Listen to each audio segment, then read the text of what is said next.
संचालित किया जा रहा हो।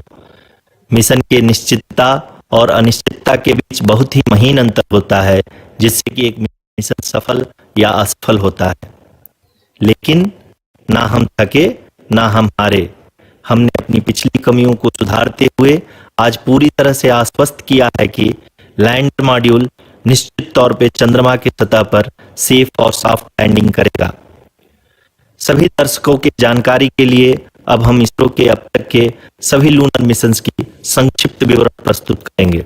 जी हाँ, इसरो का पहला मून मिशन चंद्रयान-1 अक्टूबर 2008 में पीएसएलवी रॉकेट के द्वारा सफलतापूर्वक प्रक्षेपित किया गया था। चंद्रयान-1 चंद्रमा के सतह पर पानी की खोज करके पहले ही इतिहास रच चुका है।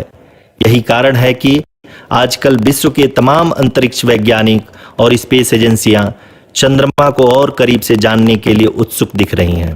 अगर हम बात करें चंद्रयान 2 की, जो इसरो का दूसरा मून मिशन है, जुलाई 2019 में इसरो के सबसे ताकतवर रॉकेट LBM-3 द्वारा सफलतापूर्वक प्रक्षेपित किया गया था और आज भी लगभग 4 साल बाद यह चंद्रमा के 100 किलोमीटर के सर्कुलर ऑर्बिट में घूमते हुए बहुत ही उत्तम क्वालिटी का डेटा प्रदान कर रहा है। मिशन के प्रारंभ में इसकी आयु 1 साल निर्धारित की गई थी, परंतु LBM-3 द्वारा बहुत ही सटीक इंजेक्शन और मिशन मैनेजमेंट की वजह से चंद्रयान 2 काफी लंबे समय तक कार्यरत रहेगा। अब तक चंद्रयान 2 चंद्रमा के लगभग सभी भागों का चित्र ले चुका है। इसका एक बहुत ही महत्वपूर्ण पेलोड OHRC यानी कि ऑर्बिटर हाई रिजोल्यूशन कैमरा विश्व का सबसे बेहतरीन कैमरा है, जो कि चंद्रमा के सतह का लगातार पिक्चर भेज रहा है। अब मैं आरुषि जी से निवेदन करूंगा कि वो आप लोगों को इसरो के वर्तमान मिशन चंद्रयान-3 के बारे में बताएं। अभी आपने मिश्रा जी के द्वारा सुना इसरो के अब तक के लूनार मिशंस का विवरण। अब चलते हैं towards Chandrayaan.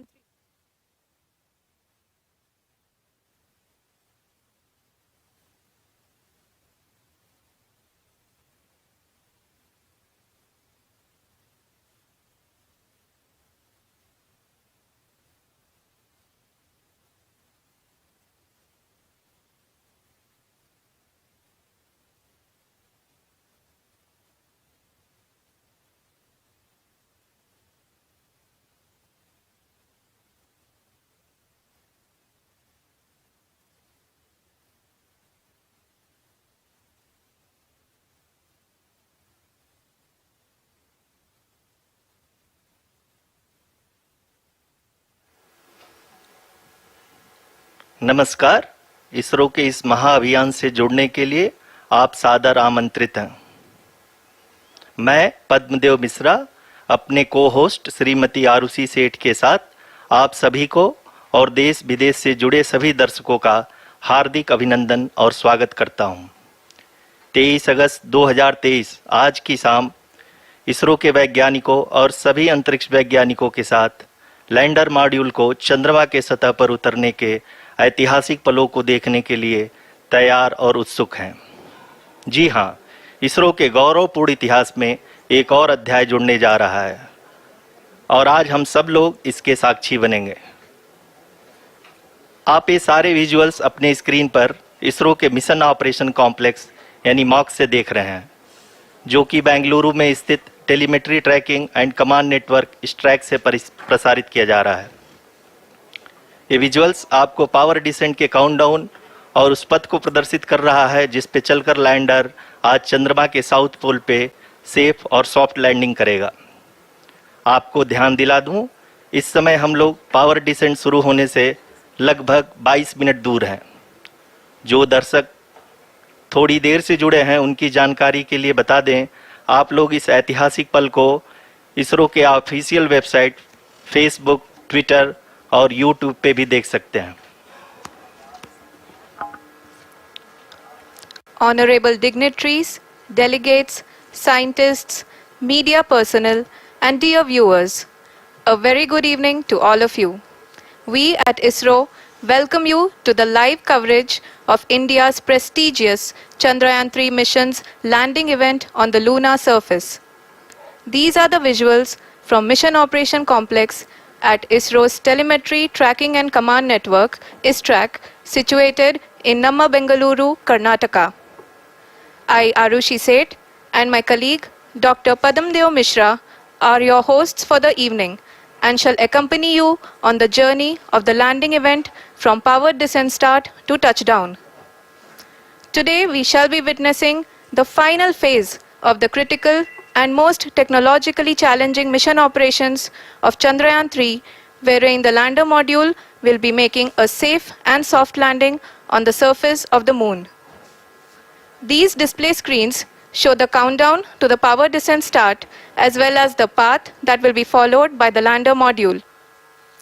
We are 18 minutes away from the commencement of power descent.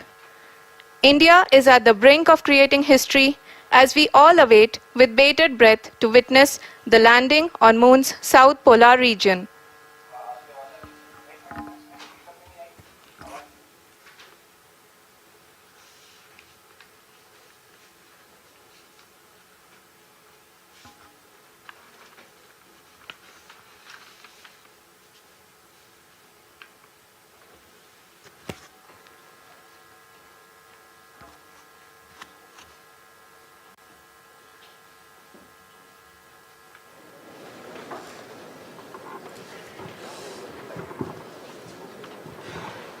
ISRO का पहला मून मिशन चंद्रयान-1 अक्टूबर 2008 में पीएसएलवी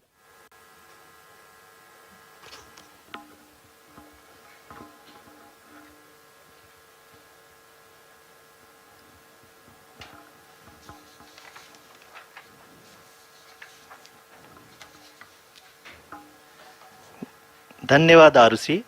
अगर मैं सही मायने में कहूं तो अंतरिक्ष का कोई भी मिशन हो और चाहे किसी भी देश के द्वारा संचालित किया जा रहा हो, इसरो मिशन की निश्चितता और अनिश्चितता के बीच बहुत ही महीन अंतर होता है, जिससे कि एक मिशन सफल या असफल होता है। लेकिन ना हम थके ना हम हारे। हमने पिछली कमियों को सुधारते हुए आज पूरी तरह से आश्वस्त किया है कि लैंडर मॉड्यूल निश्चित तौर पे चंद्रमा के सतह पर सेफ और सॉफ्ट लैंडिंग करेगा। सभी दर्शकों के जानकारी के लिए अब हम इसरो के अब तक के सभी लूनर मिशंस को संक्षिप्त विवरण प्रस्तुत करेंगे। जी हाँ, इसरो का पहला मून मिशन चंद्रयान-1 अक्टूबर 2008 में पीएसएलवी रॉकेट के द्वारा सफलतापूर्वक प्रक्षेपित किया गया था। चंद्रयान-1 ने चंद्रमा के सतह पर पानी की खोज करके पहले ही इतिहास रच चुका है। यही कारण है कि आजकल विश्व के तमाम अंतरिक्ष वैज्ञानिक और स्पेस एजेंसियां चंद्रमा को और करीब से जानने के लिए उत्सुक दिख रही हैं। अगर हम बात करें चंद्रयान-2 की, जो इसरो का दूसरा मिशन है, जुलाई 2019 में इसरो के सबसे ताकतवर रॉकेट LVM-3 द्वारा सफलतापूर्वक प्रक्षेपित किया गया था और आज भी लगभग 4 साल बाद यह चंद्रमा के 100 किलोमीटर के सर्कुलर ऑर्बिट में घूमते हुए बहुत ही उत्तम क्वालिटी का डेटा प्रदान कर रहा है। मिशन के प्रारंभ में इसकी आयु 1 साल निर्धारित की गई थी, परंतु LVM-3 द्वारा बहुत ही सटीक इंजेक्शन और मिशन मैनेजमेंट की वजह से चंद्रयान-2 काफ़ी लंबे समय तक कार्यरत रहेगा। अब तक चंद्रयान-2 चंद्रमा के लगभग सभी भागों का चित्र ले चुका है। इसका एक बहुत ही महत्वपूर्ण पेलोड OHRC यानी कि ऑर्बिटर हाई रेजोल्यूशन कैमरा विश्व का सबसे बेहतरीन कैमरा है, जो कि चंद्रमा के सतह का लगातार पिक्चर भेज रहा है। अब मैं आरुषि जी से निवेदन करूंगा कि वो आप लोगों को इसरो के वर्तमान मिशन चंद्रयान-3 के बारे में बताएं। अभी इसरो के अब तक के लूनर मिशंस का विवरण। अब चलते हैं towards Chandrayaan-3, the follow-up mission of Chandrayaan-2, which has been designed to accomplish our mission goals. The primary objective of Chandrayaan-3 mission is the demonstration of safe and soft landing on the lunar surface. This demonstration is a critical aspect for ISRO's future interplanetary missions. In addition to this, the mission objectives also include demonstration of roving capability and conduction of in situ scientific experiments on Moon's surface. Carried on the shoulders of India's heaviest rocket LVM-3 on the 14th of July, Chandrayaan-3 was placed in the precise elliptic parking orbit of size 170 by 36,500 kilometers. ISRO, in its mission plan of following the incremental trajectory approach, carried a total of 5 earthbound maneuvers. The fifth apogee-raising maneuver, which took place on the 25th of July, placed the spacecraft in an orbit of 250 by 1,27,000 kilometers.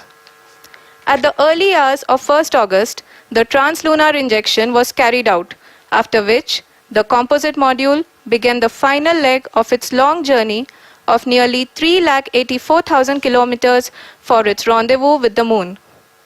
The TLI was a key step in the mission, enabling the spacecraft to escape Earth's gravitational pull and travel to the Moon.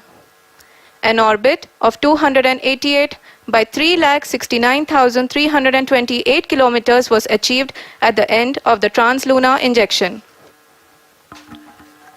जी हाँ, translunar injection किसी भी interplanetary mission के लिए बहुत ही आवश्यक परंतु कठिन operation होता है। इस सफल मैन्यूवर के बाद चंद्रयान-3 पृथ्वी से दूर निकलकर चंद्रमा के प्रभाव क्षेत्र में एक हाइपरबोलिक ट्रैजेक्टरी के द्वारा पहुंचाया गया। पुनः 5 अगस्त 2023 को लूनर ऑर्बिट इंसर्शन के द्वारा चंद्रयान-3 को 160 किलोमीटर के पेरीलून और 18,000 किलोमीटर के अपोलून के साथ चंद्रमा के इलिप्टिकल ऑर्बिट में स्थापित कर दिया गया। TLI के तरह LOI भी एक बहुत जटिल ऑपरेशन होता है। इसमें हमें यह ध्यान देना आवश्यक होता है कि उपग्रह के वेगमान को एक निश्चित बिंदु से घटाया जा सके, अन्यथा उपग्रह चंद्रमा के प्रभाव क्षेत्र से बाहर निकल जाएगा। LOI के सफलतापूर्वक परिचालन के बाद चंद्रयान-3 की कक्षा को 4 बार और परिवर्तित किया गया। इस दौरान चंद्रमा की अधिकतम ऊंचाई को घटाकर 160 किलोमीटर कर दिया गया। इस पूरी प्रक्रिया में प्रपल्सन मॉड्यूल का लगभग 755 किलोग्राम ईंधन का उपयोग हुआ और चंद्रयान-3 के वेगमान को लगभग 850 मीटर प्रति सेकंड कम कर दिया गया। लैंडर मॉड्यूल को लगभग 150 किलोमीटर के सर्कुलर ऑर्बिट में स्थापित करने के बाद 17 अगस्त 2023 को प्रपल्सन मॉड्यूल से अलग कर दिया गया। पुनः लैंडर मॉडल के ऑर्बिट को 2 डीबूस्ट मैन्यूवर्स के द्वारा 150 किलोमीटर के सर्कुलर ऑर्बिट से घटाकर 25 गुणे 130 किलोमीटर के एलिप्टिकल ऑर्बिट में स्थापित कर दिया गया। इस दौरान यह भी सुनिश्चित कर दिया गया कि 800 न्यूटन के चारों थ्रोटल थ्रस्टर्स पावर डिसेंट के समय किसी भी चुनौती का सामना कर सकें। लैंडर मॉड्यूल इस ऑर्बिट में 4 दिन तक चंद्रमा की परिक्रमा करता रहा ताकि इसके सभी सब सिस्टम को पावर डिसेंट से पहले कार्यात्मक रूप से वेरीफाई और वैलिडेट किया जा सके। इस दौरान चंद्रयान-2 और लैंडर मॉड्यूल की आपस में बातचीत भी हो चुकी है। और संक्षेप में अब तक की यात्रा की बात करें तो लैंडर मॉड्यूल अब तक 21 बार पृथ्वी के और लगभग 120 बार चंद्रमा का चक्कर लगा चुका है और इस पूरी यात्रा में लगभग 55 लाख किलोमीटर की यात्रा भी पूरी कर चुका है। अब तक के इस पूरे अभियान में यह भी सुनिश्चित किया गया कि सारे ऑर्बिट मैन्यूवर्स इस प्रकार किए जाएं कि लैंडिंग साइट पावर डिसेंट की शुरुआत से ही लैंडर के ऑर्बिटल प्लेन में बना रहे।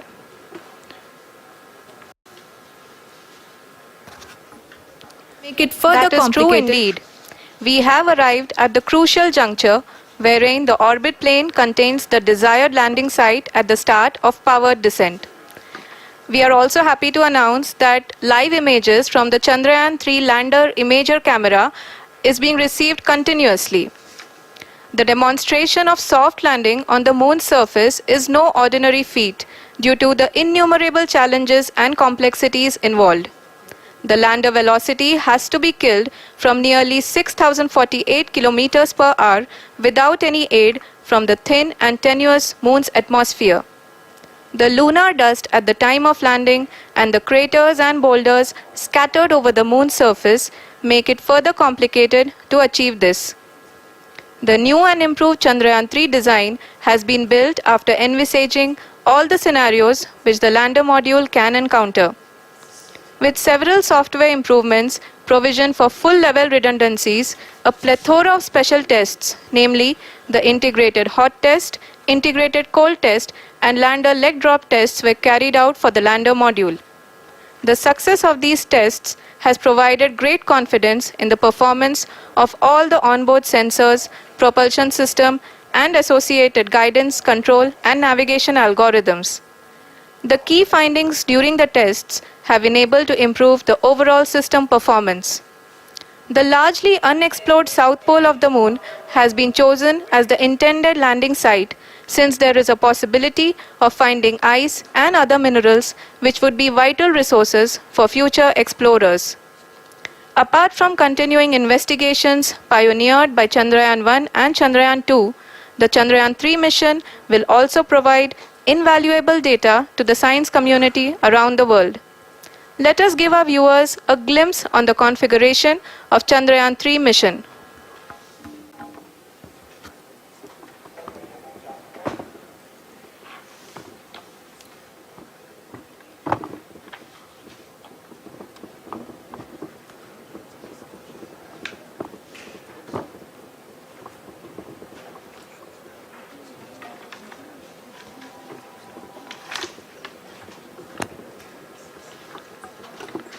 चंद्रयान 3 का मिशन प्लान लगभग चंद्रयान 2 के तरह ही बनाया गया है। यहाँ यह भी सुनिश्चित किया गया है कि चंद्रयान 3 को रॉकेट से अलग होने से लेकर के चंद्रमा के निकटतम कक्षा में स्थापित होने तक सारी गतिविधियाँ चंद्रयान 2 के तरह ही हों। और अब हम यह कह सकते हैं कि यह प्लान पूरी तरह से 100% सफल रहा। हालांकि लैंडर मॉड्यूल के सेंसर्स और प्रोपल्शन सिस्टम को इस तरह से मजबूत किया गया है कि लैंडर पावर डिसेंट के समय किसी भी आपदा से बाहर आकर के मिशन के मुख्य उद्देश्य को पूरा कर सके। इस क्रम में लैंडर के मुख्य सेंसर्स कारा, लासा, LHBC, LDV और LHDAC का कार्यात्मक परीक्षण भी किया जा चुका है। LDV जो कि पूर्णतः स्वदेशी तकनीकी से बनाया गया एक नया सेंसर है, इसका मुख्य कार्य लैंडर के वेलोसिटी को तीनों अक्षों में कंप्यूट करना है। पावर डिसेंट के दौरान लैंडर के सटीक पोजीशन और वेलोसिटी का ज्ञान होना बहुत ही आवश्यक है। लिराप यानी laser inertial referencing and accelerometer package इस कार्य को पावर डिसेंट के दौरान बखूबी निभाएगा। ट्रैजेक्टरी जनरेशन जो कि चंद्रयान 3 मिशन के लिए बहुत ही अहम है, क्योंकि हर ऑर्बिट मैन्यूवर के बाद यह सुनिश्चित किया जाता है कि लैंडर की मिशन ऑब्जेक्टिव को ना बदले। इस क्रम में मैं यह भी आपको बता दूं कि ऑर्बिट डिटर्मिनेशन जो कि उपग्रह के पोजीशन और वेलोसिटी को बहुत ही एक्यूरेटली बताता है, एक बहुत ही कठिन और जटिल कंप्यूटेशन और एस्टिमेशन होता है। यहाँ यह भी जानना महत्वपूर्ण है कि चंद्रयान 2 का OHRC पेलोड अब तक काफ़ी ऊंचे स्तर का डैम प्रदान किया है, जिसके फलस्वरूप लैंडिंग साइट के सीमा को बढ़ाकर 4x2.4 किलोमीटर कर दिया गया है, जो कि पावर डिसेंट के दौरान सॉफ्ट लैंडिंग कराने में काफ़ी सहायक सिद्ध होगा। Apart from the sensors, Chandrayaan-3 is equipped with a suite of sophisticated payload instruments. While Chandrayaan-1 and Chandrayaan-2 orbiter have provided abundant remote sensing data of Moon, equally important are the on-site localized measurements that provide ground truths. Lander and rover have payloads which are completely new and will perform in situ analysis of lunar surface. The two spectroscopes on rover, APXS and LIBS, will actively measure the surface elemental abundances at the landing location and surrounding area. The lander carries a seismometer ILSA that can sense impact events and lunar quakes. The thermal probe CHAST will measure the temperature profile and thermal conductivity of Moon's regolith. The Rambha payload will carry out lunar ionosphere studies, while the laser retroreflector array shall be a passive location indicator for future spacecraft equipped with laser altimeter. The propulsion module has not been left behind, and an experimental shape payload has been added to it as a value addition. It will help in understanding the nature and characteristics of water-rich planets and will also aid in the future study of potentially habitable exoplanets. We are minutes away from the start of powered descent. The entire powered descent shall be carried out by the onboard autonomous landing sequencer or ALS, which is a series of instructions preloaded to the lander module. These instructions include the commands to be executed, data to be collected and analyzed, and decisions to be made and executed autonomously throughout the powered descent.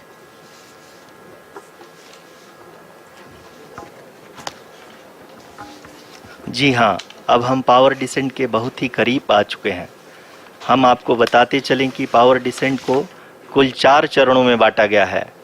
सबसे पहले आता है rough breaking phase, जिसमें lander की ऊंचाई को चंद्रमा की सतह से 30 किलोमीटर से घटाकर 7.4 किलोमीटर कर दिया जाएगा।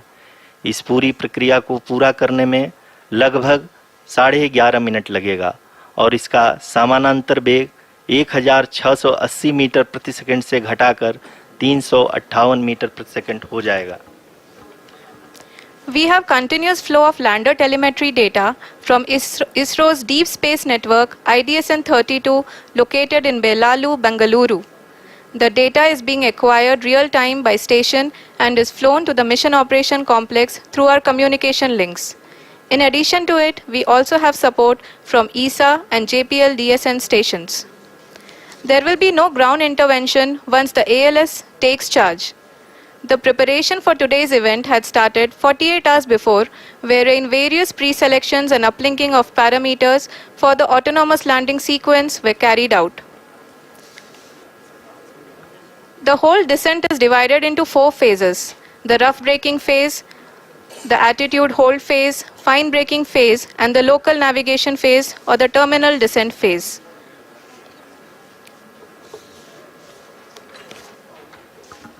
जी हाँ, एटीट्यूड होल्ड फेज, जो कि पावर डिसेंट का दूसरा चरण है, एक बहुत ही महत्वपूर्ण फेज है। इस 10 सेकंड के स्मॉल ड्यूरेशन के दौरान लैंडर के 2 महत्वपूर्ण सेंसर कारा और लासा लैंडर की ऊंचाई की गणना करेंगे। इस फेज के पूरा होते ही लैंडर चंद्रमा के सतह से कुल 6.8 किलोमीटर की ऊंचाई पर होगा। During the rough braking phase, the lander velocity shall be brought down from 1680 meters per second to 358 meters per second. The altitude will be brought down from 30 kilometers to 7.4 kilometers at the end of rough braking.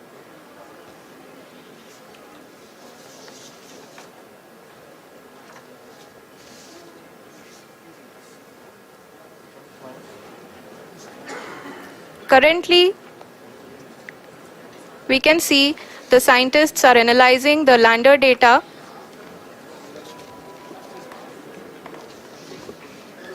जी हाँ, हम ये देख सकते हैं कि mission operation complex रूप में बैठे सभी वैज्ञानिक ये जो भी डेटा देख रहे हैं वो डीप स्पेस नेटवर्क IDSN 32 के द्वारा प्रोवाइड किया जा रहा है। और अगर हम अब बात करें पावर डिसेंट के तीसरे चरण का, जो कि फाइन ब्रेकिंग फेज होगा, जिसमें लैंडर लैंडिंग साइट से जस्ट 800 मीटर की ऊंचाई पर वर्टिकली होगा।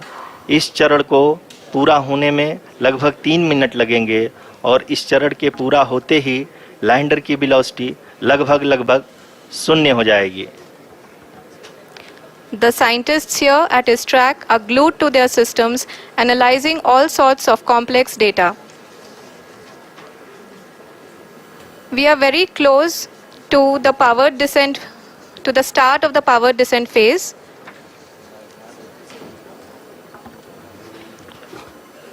जी हाँ, अगर हम अब बात करें पावर डिसेंट के चौथे और अंतिम चरण का, जो कि लोकल नेविगेशन फेज या टर्मिनल डिसेंट फेज भी कहा जाता है, इस दौरान लैंडर के 2 इंजन बंद कर दिए जाएंगे और लैंडर के सेंसरों द्वारा इसके हाइट और वेलोसिटी की गणना इनर्शियल नेविगेशन को भेज दिया जाएगा। इस दौरान लैंडर 150 मीटर की ऊंचाई को प्राप्त करने के बाद कुल 131 सेकंड लगाएगा। इस पड़ाव पे आने के बाद पुनः लैंडर 22 सेकंड के लिए हवरिंग करेगा।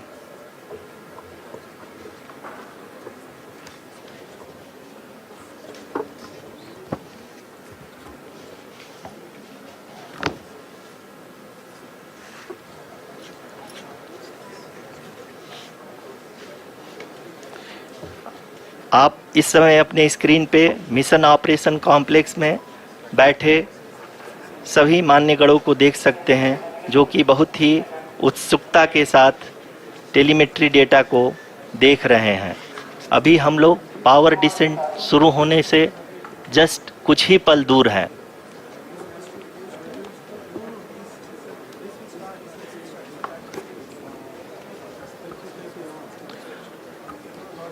पावर डिसेंट शुरू होने में लगभग 30 सेकंड ही बचा है और हमको ये सारे data mission operation complex room में आईडीएसएन 32 के द्वारा, जो कि लगातार लैंडर के कनेक्शन में बना हुआ है, प्रदान कर रहा है।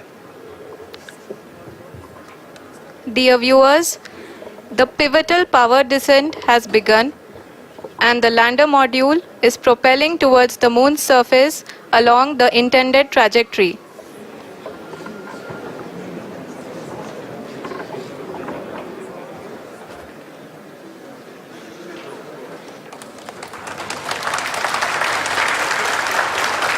जी हाँ, अब देख सकते हैं रफ ब्रेकिंग फेज की शुरुआत हो चुकी है।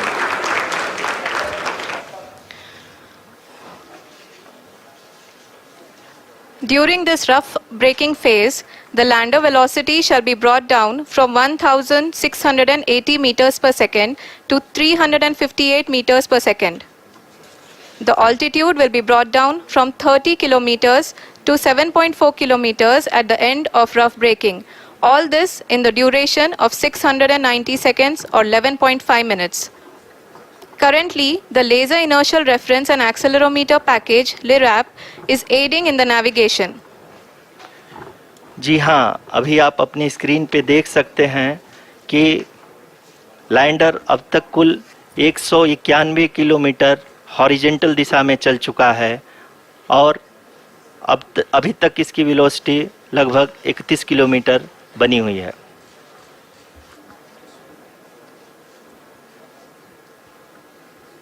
The lander module has traveled a distance of approximately 228 kilometers. The complete downrange that will be traveled during this phase shall be nearly 713.5 kilometers.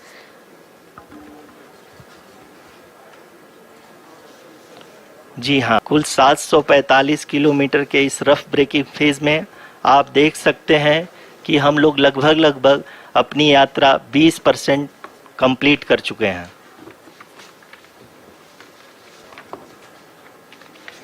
Team is analyzing the data. We can all see the seriousness and the concentration with which each and every parameter of the lander module is being analyzed. The performance so far seems to be nominal.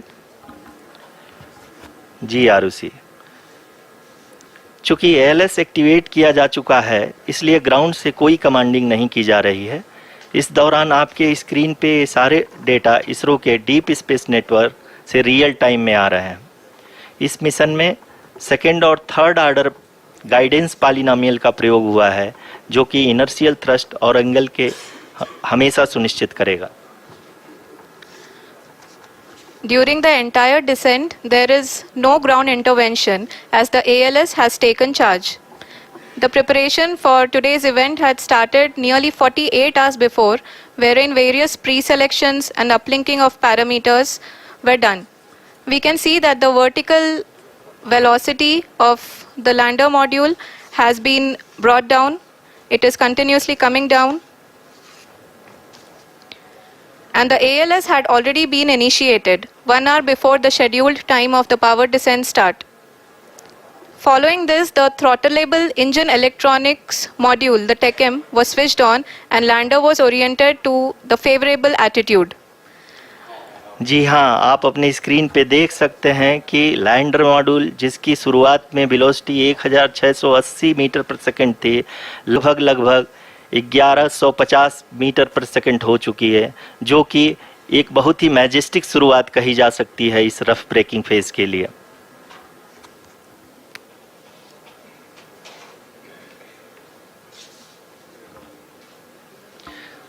यहाँ पे मैं आपको ये भी बताते चलूँ कि आप अपने स्क्रीन पे देख सकते हैं कि द लैंडर मॉड्यूल का आल्टीट्यूड धीरे धीरे अब कम होता हुआ दिख रहा है, और जो कि एक्सपेक्टेड भी है। अभी हम बात करें करंट आल्टीट्यूड की, तो जो कि 28.6 किलोमीटर के आसपास है।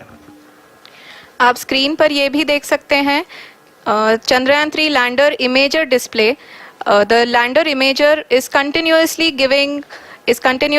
taking photographs of the moon's surface, and that is also being streamed here. Currently the horizontal velocity has been brought down and the distance traveled is 574 kilometers. The current altitude is 27 kilometers as can be seen on the screen. जी हाँ, करीब करीब अपने आधे सफ़र को पूरा करते हुए इस रफ ब्रेकिंग फेज़ में लैंडर बहुत ही आगे की तरफ बढ़ते हुए अपनी ऊंचाई को घटा रहा है। अगर अब बात करें तो लैंडर की ऊंचाई चंद्रमा के सतह से लगभग 27 किलोमीटर से नीचे हो चुकी है, करीब करीब 26.7 किलोमीटर के आसपास है। The next phase from the laser and Ka-band altimeters.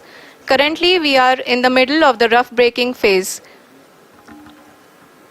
जी हाँ, अगर हम ध्यान से देखें तो लगभग 8 मिनट की यात्रा के बाद लैंडर अपनी हॉरिजेंटल वेलोसिटी को लगातार कम करते हुए अपनी ऊंचाई, अभी की ऊंचाई के समय 24 किलोमीटर की ऊंचाई प्राप्त कर चुका है।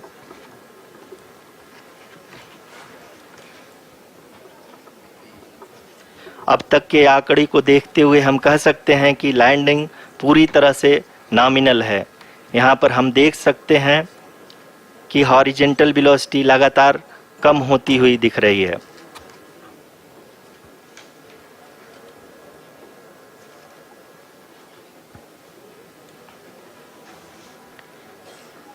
The altitude of lander from ground is currently 22 kilometer, which is again going to be coming down, and that is expected.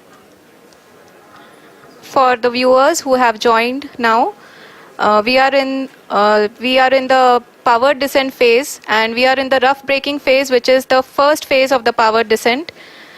We have currently traveled a downrange of 697 kilometers, and the downrange that has to be traveled during this phase is 713.5 kilometers. जी हाँ, अभी आप देख सकते हैं कि lander की horizontal velocity लगभग 720 metre प्रति सेकंड हो गई है।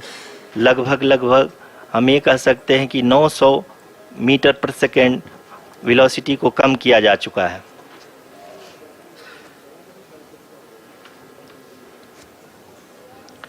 At the same time, we can see the altitude of the lander is just 17.8 kilometer from the moon surface, which is going to be around 7.4 at the end of the rough braking phase.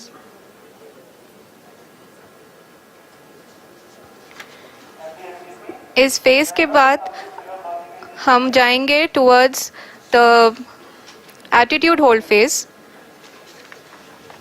where we will be expecting sensor update from the laser and Ka-band altimeters.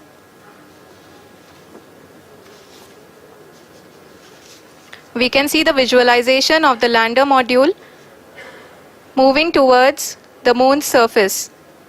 The current altitude is nearly 15.2 kilometers and the distance traveled is 754 kilometers. We can also see the image that the lander imager camera has been providing. जी हाँ, इस rough breaking phase के दौरान 800 Newton के चारों throttle engine अपने कार्य को पूरी तरह से अंजाम दे रहे हैं और लैंडर के हॉरिजॉन्टल वेलोसिटी को लगातार कम कर रहे हैं।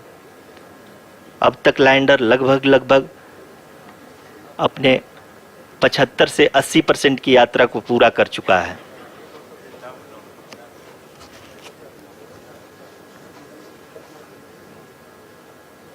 After the rough braking and the attitude hold phase, we shall be having the fine braking phase, which will continue for nearly 3 minutes. The whole phase is being driven by the autonomous landing sequencer and there is no intervention from ground.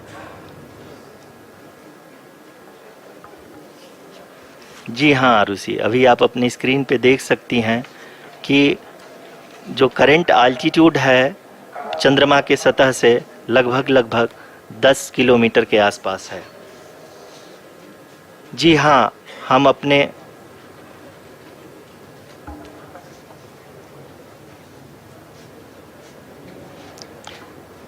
जी हाँ, हमारे प्रधानमंत्री जी श्री नरेंद्र मोदी जी हम सभी का उत्साहवर्धन करने के लिए दक्षिणी अफ्रीका के जोहानसबर्ग से जुड़ गए हैं।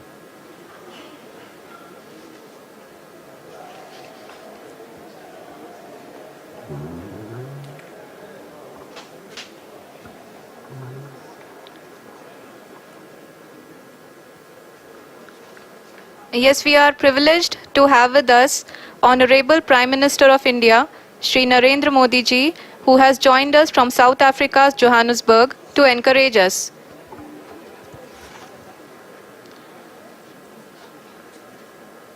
जी हाँ, आप ये देख सकते हैं एल्टीट्यूड होल्ड फेस भी बहुत ही आसानी से लैंडर फेस ने पार कर लिया है और अब फाइन ब्रेकिंग की शुरुआत हो चुकी है।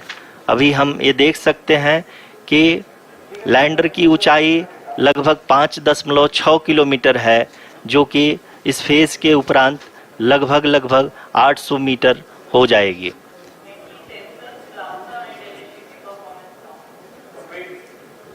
We can hear from the mission operations team that the sensors are performing nominally, and we are currently in the midst of the fine braking phase, which is going to continue for 3 minutes, and the altitude is going to be reduced to nearly 800 meters at the end of this phase. जी हाँ, जैसा कि आरुषि जी ने बताया कि लगभग 3 minute के उपरांत lander की हाइट लगभग 800 मीटर वर्टिकली होगी और यहाँ पे लैंडर की horizontal velocity, vertical velocity, even down range भी लगभग शून्य होगा।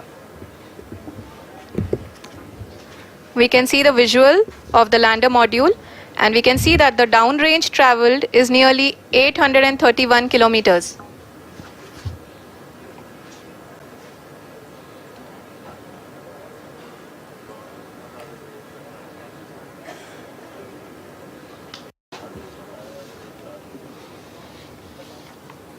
जी हाँ, आप अपनी स्क्रीन पे देख सकते हैं कि लैंडर की ऊंचाई अब चंद्रमा के सतह से लगभग 3 किलोमीटर से कम हो चुकी है। We are very close to the moon's surface, nearly 2.6 kilometers as we can see.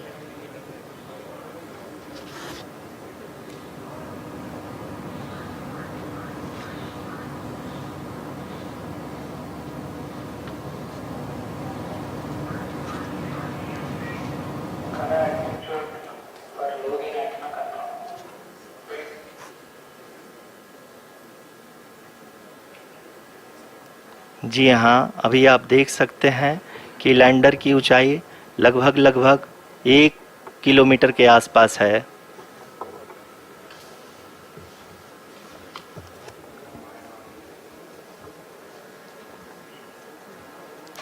We are nearing the final phase of the power descent, which is going to be the vertical descent phase or the local navigation phase. जी हाँ, अब हम fine breaking wave के एकदम करीब आ चुके हैं। हाँ, आप तालियों के गड़गड़ाहट से सुन सकते हैं कि हम लोगों ने तीसरे चरण को भी बहुत ही सफलतापूर्वक हासिल कर लिया है और अभी हम वर्टिकल डिसेंट फेज में आ चुके हैं, जिसकी शुरुआत भी बहुत ही अच्छे ढंग से हो चुकी है।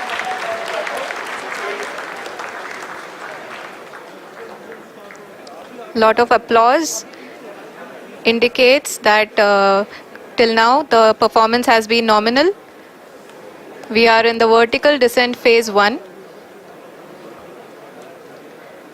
The altitude is being brought down from 800 meters and we are nearing and approaching the lunar surface. जी, आप अपनी स्क्रीन पे देख सकते हैं कि लैंडर का हाइट लगातार कम होता जा रहा है। इस समय हम लैंडिंग साइट के जस्ट ऊपर हैं और इस समय इसकी ऊंचाई लगभग 600 मीटर के आसपास है। इस फेज के दौरान लगभग 150 मीटर के ऊंचाई पे पहुंचने के बाद लैंडर अगेन लगभग 20 से 22 सेकंड के लिए हॉवरिंग करेगा। We are above the landing site.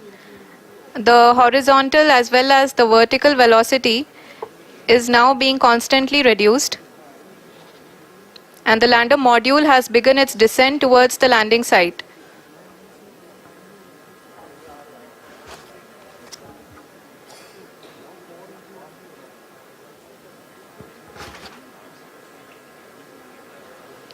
जी हाँ, आप अपने स्क्रीन पे देख सकते हैं ये जो पथ निर्धारित किया गया है, लैंडर पूरी तरह से उसी को ही फॉलो कर रहा है।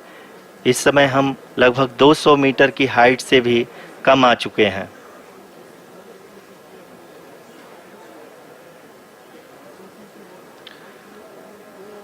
अब हम ये देख सकते हैं कि हम लगभग 150 मीटर की ऊंचाई पे हैं चंद्रमा के सतह से।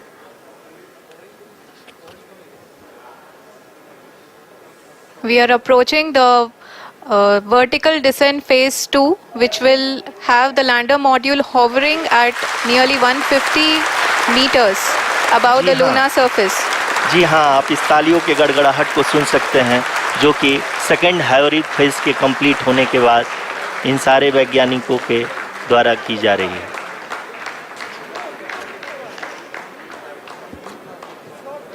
जी हाँ, आप अगर फिर से ध्यान से देखें तो एल्टीट्यूड पुनः कम होता जा रहा है। अभी हम लोग लगभग 135 मीटर की ऊंचाई पे हैं। The sensors that are updating at this point are providing confirmation of the safety of the landing site. As expected, the retargeting is going on and this is a very good signature for the lander. अभी आप ये देख सकते हैं कि lander की ऊंचाई लगभग 65 मीटर के आसपास बची हुई है।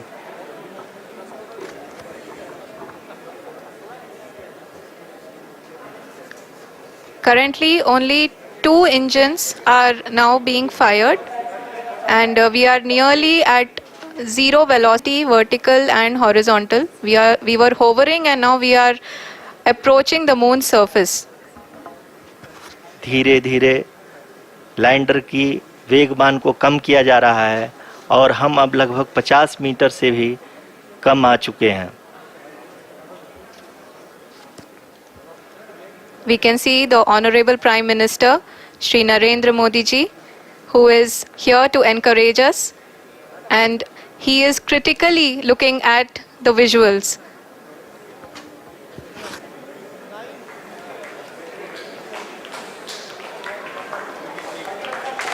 जी हाँ, कि हम lander module People are applauding. Let us all wait to hear from the Secretary Department of Space and Chairman ISRO, Shri S. Somnath. Lander module पूरी तरह से सेफली और सॉफ्टली चंद्रमा के सतह पे लैंड हो चुका है। ये हम लोगों के लिए बहुत ही गर्व की बात है। हिंदी में एक कहावत है कि चंदा मामा दूर के, लेकिन अब हम एक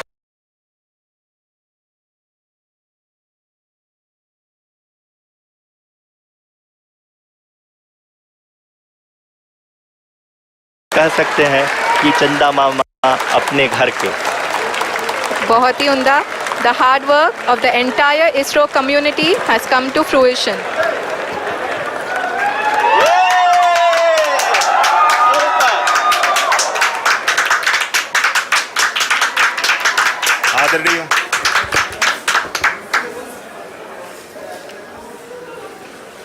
आदरणीय प्रधानमंत्री जी, नमस्कार।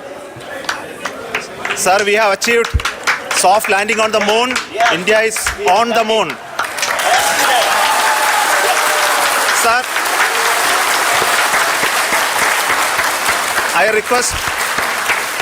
request our Honorable Prime Minister to address us and bless us. Thank you, sir.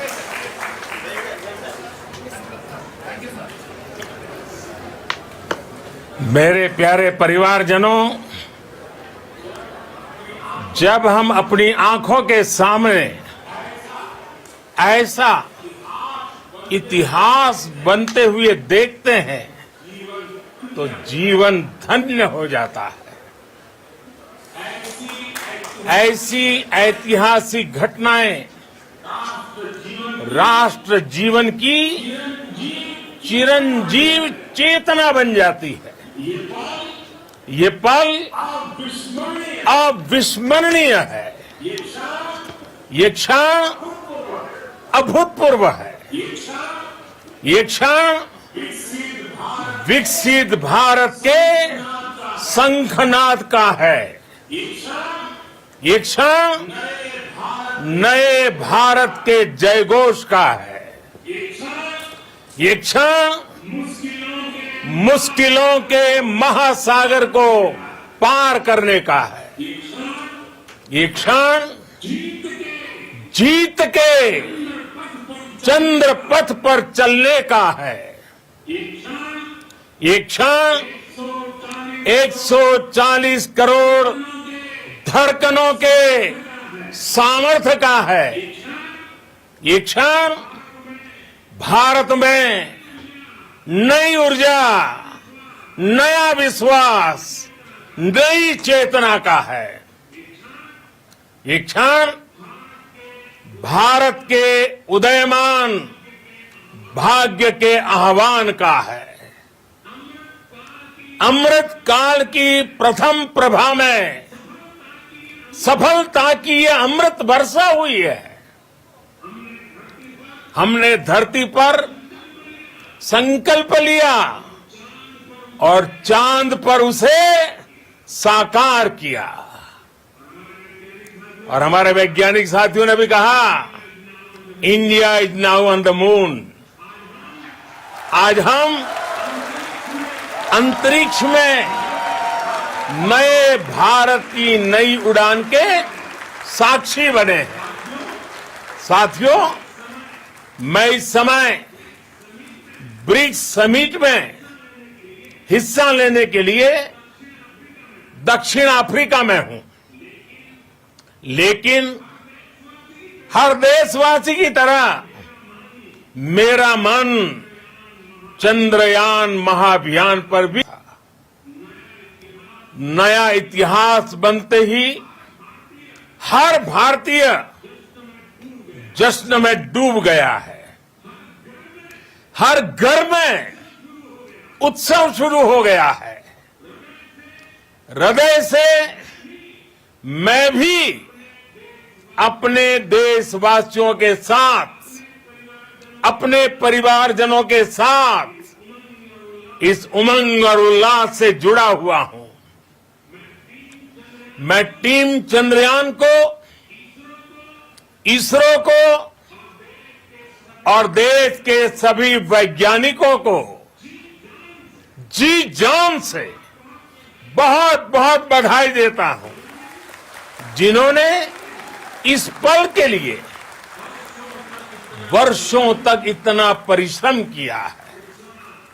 उत्साह, उमंग, आनंद और भावुकता से भरे इस अद्भुत पल के लिए मैं 140 करोड़ देशवासियों को भी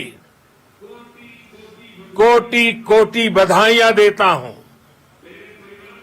मेरे परिवारजनों, हमारे वैज्ञानिकों के परिश्रम और प्रतिभा से भारत चंद्रमा के उस दक्षिणी ध्रुव पर पहुंचा है, जहां आज तक दुनिया का कोई भी देश नहीं पहुंच सका। अब आज के बाद से चांद से जुड़े मिथक बदल जाएंगे, कथानक भी बदल जाएंगे और नई पीढ़ी के लिए कहावतें भी बदल जाएगी। भारत में तो हम सभी लोग धरती को मां कहते हैं और चांद को मामा बुलाते हैं। कभी कहा जाता था चंदा मामा बहुत दूर के हैं, चंदा मामा बहुत दूर के हैं। अब एक दिन वो भी आएगा जब बच्चे कहा करेंगे चंदा मामा बस एक टूर के हैं। Friends, on this joyous occasion, I would like to address all the people of the world, the people of every country and region. India's successful moon mission is not just India's alone. This is a year in which the world is witnessing India's G20 presidency. Our approach of one earth, one family, one future is resonating across the globe. This human-centric approach that we present and that we represent has been welcomed universally. Our moon mission is also based on the same human-centric approach. Therefore, this success belongs to all of humanity, and it will help moon missions by other countries in the future. I am confident that all countries in the world, including those from the global south, are capable of achieving such feats. We can all aspire for the moon and beyond. मेरे परिवारजनों, चंद्रयान महाअभियान की ये उपलब्धि भारत की उड़ान को चंद्रमा की कक्षाओं से आगे जाएगी। हम हमारे सौर मंडल की सीमाओं का सामर्थ्य परखेंगे और मानव के लिए ब्रह्मांड की अनेक संभावनाओं को साकार करने के लिए भी जरूर काम करेंगे। हमने भविष्य के लिए कई बड़े और महत्वाकांक्षी लक्ष्य तय किए हैं। जल्द ही सूर्य के विस्तृत अध्ययन के लिए ISRO Aditya L1 mission launch करने जा रहा है। इसके बाद शुक्र भी इसरो के लक्ष्यों में से एक है।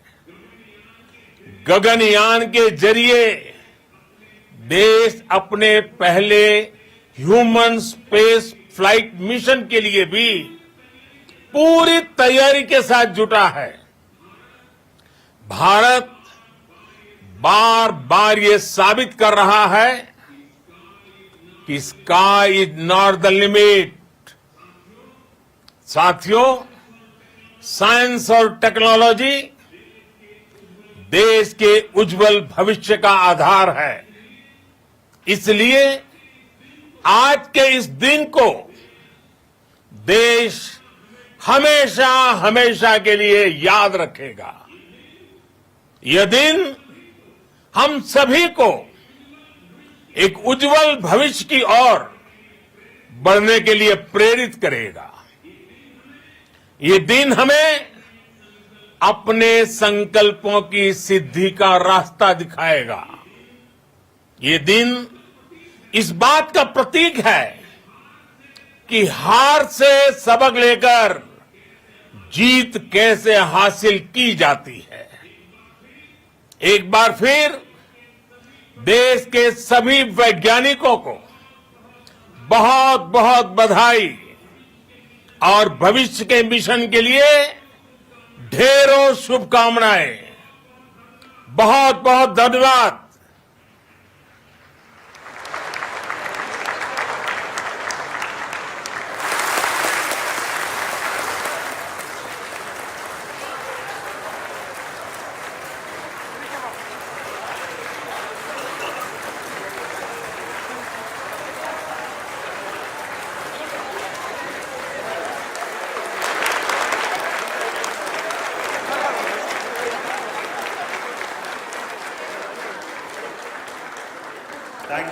Thank you, Adaraniya Pradhan Mantri ji, for being part of our journey to this success. And let me take this opportunity to thank the people behind this mission. The project director of Chandrayaan-3, he is here. Veera Muthuvel, congratulations to you. The associate project director, Kalpana, and the mission operations director, Srikanth. And the satellite was built at your house satellite center, Shankaran, the director.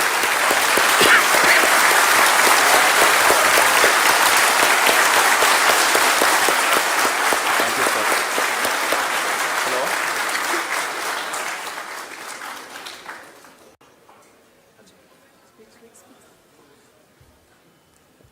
It's a great moment of happiness on behalf of team. It gives me immense satisfaction on achieving this goal as a project director of this mission. The entire mission operations right from launch till landing happened flawlessly as per the timeline, and we became the fourth country to land to demonstrate the soft landing onto the moon surface, and we became the first country to go to near to the south pole of the moon.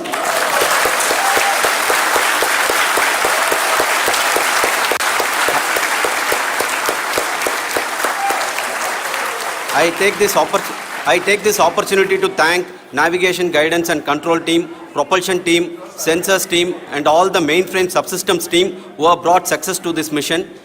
I also take the opportunity to thank the Critical Operations Review Committee for thoroughly reviewing the mission operations right from launch till this date.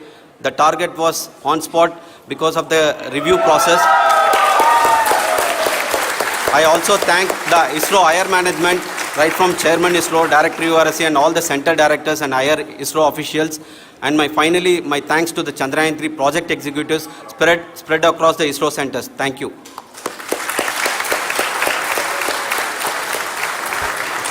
Mission Director Srikanth. It gives me an immense pleasure to be part of Chandrayaan-3 and acting as Mission Director. I would like to thank each and every team member who has supported in carrying out all the mission operations flawlessly, and I would like to thank my senior management, Chairman ISRO, Director URSC, my senior colleagues and my team members for carrying out and supporting all the things carrying out in a proper way. Thank you very much. Associate Project Director Kalpana. Good evening to all. This will remain the most memorable and the happiest moment for all of us, for our team Chandrayaan-3. We have achieved our goal flawlessly.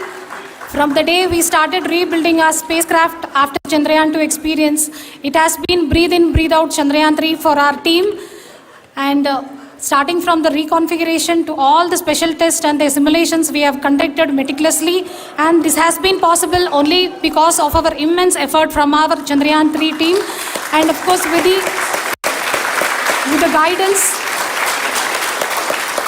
the guidance from our Chairman ISRO, our directors and all our experts. With all this, it has been possible. Thank you one and all. Thank you for all the minutest help which has been provided from all the areas of departments. Thank you. Thank you.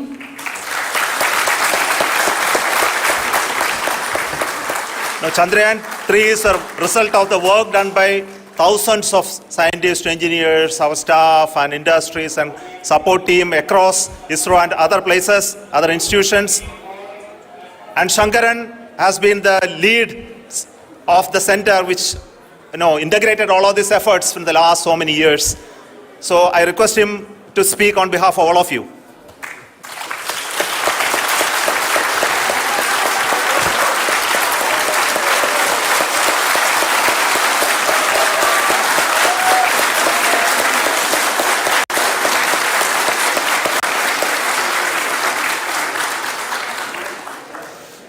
Thank you very much for the affection that has been displayed today now. Today, we have achieved what we set out to achieve in 2019. It was delayed by about 4 years, but we have done it. When Chandrayaan 3 was launched, after the separation of the spacecraft from launch vehicle, I said, I will speak the rest of the things after the soft landing. So here I will take a couple of minutes to tell the tremendous amount of effort that has been put in by the entire project team. When I say project team, it is not just only the project director and associate project director. Of course, they are the face of the project.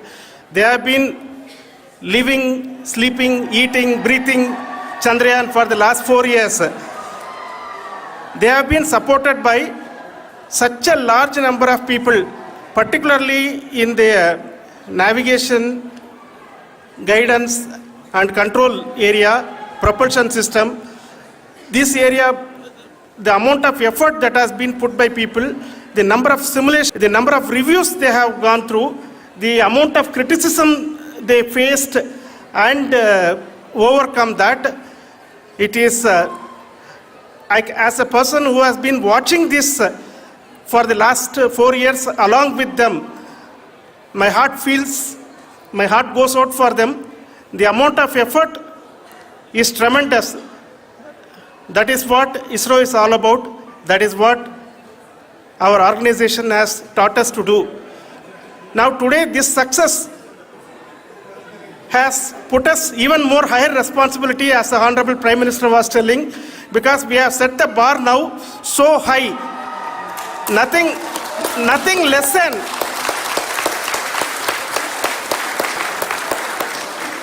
less spectacular than this is going to be inspiring for any of us in the future. So as the Honorable Prime Minister mentioned, we will be now looking at putting the man in space, putting a spacecraft around Venus and landing a craft in Mars. Work on all these activities are going on for few years, and this success today will inspire us and will spur us to take those efforts even more strongly, so that we will make our country proud again and again and again. Thank you very much for every one of you who have directly or indirectly participated in this mission, encouraged us, intentionally or unintentionally helped us in all for every one of you. A big thank you, because even casual remark, an unintended point can help a person who is striving to reach a goal. The person who is making that remark may not have meant it that way, but sometimes it can ignite that's why I said that even unintended help is very, very, very welcome, and we are very, very thankful for that. Thank you, Team ISRO, for supporting all of us. The amount of affection we received when this mission came into this final stage, the number of people who gave us confidence that nothing can go wrong and this is going to be successful. In fact, I was not that much confident, because we have seen a couple of times issues, because I know very well as a person who has been doing in this domain for 36 years, I know there are thousands of things. Any of that can anytime go wrong and derail.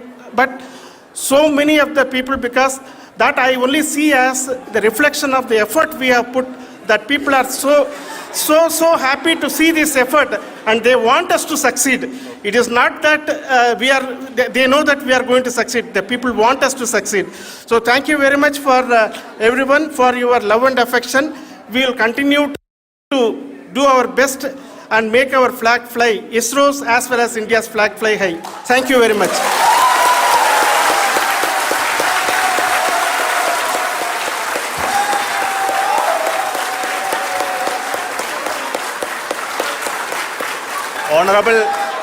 Honorable Prime Minister called me and conveyed his greetings to each one of you and your family for the wonderful work you did in ISRO. Thanks are to him for the support that he is giving to us for missions like Chandrayaan 3 and the missions that are in the offing. I think that's a great word of comfort that we are receiving for pursuing the inspirational work that we are doing for the nation. I want to tell you, and I want to thank you also for each and everyone who prayed with us in the last many days, who wanted this success to happen in ISRO. I thank all those people in all around the country and maybe beyond the country for their blessings and wishes and affection that he has given to each one of us for doing this work for the last so many years. I want to specifically thank some senior people who have been standing with us, especially the name of Kiran Kumar sir and Mr. Kamalakar, Sri Koteshwar Rao. They have been helping so much. They were part of the team to help them to get the confidence and get the reviews done to ensure that nothing goes with any mistakes.